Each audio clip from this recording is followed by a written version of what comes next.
The way we learn today is just wrong. Learning needs to be less like memorization and more like Angry Birds.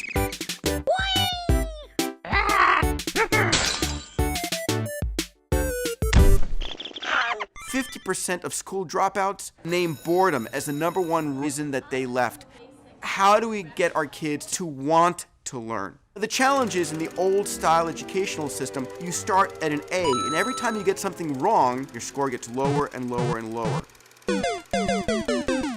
In the gaming world, it's just the opposite. You start with 0, and every time you accomplish something right, your score gets higher and higher and higher. It completely flips the way we currently learn. Think about what you do when you play a game. You observe the problem. You form a hypothesis, and then you test the hypothesis, and ultimately you learn and you try it again. It's actually the same as the scientific method. The trick is to make kids as addicted to learning as they are to gaming. I want to share a story, one of the most compelling examples that I've ever heard of gamification. Proteins are the basic building block of your cells, and for the longest time, predicting how a protein folds has been a very difficult problem. A group of graduate students asked the question, is the ability of the human brain able to predict protein folding better than the computer? And they created a game called Fold It, in which the user gets a protein and then begins to manipulate it and fold it on the screen. The lower the stress and strain on that protein molecule, the better their score. Well, it turned out that humans were much better at folding proteins. It turned out that the best protein folder was a woman who during the day was an executive secretary at a rehab clinic,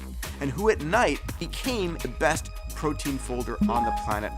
Gaming outperforms textbooks in every area. Customized gaming teaches creativity and innovation. Pilots and surgeons trained on video games outperform those who are not. So where is this all going? The future of education is an AI that can teach my child or your child and gives them an education that's so personalized, so perfect, that the wealthiest people on the planet would never be able to afford it.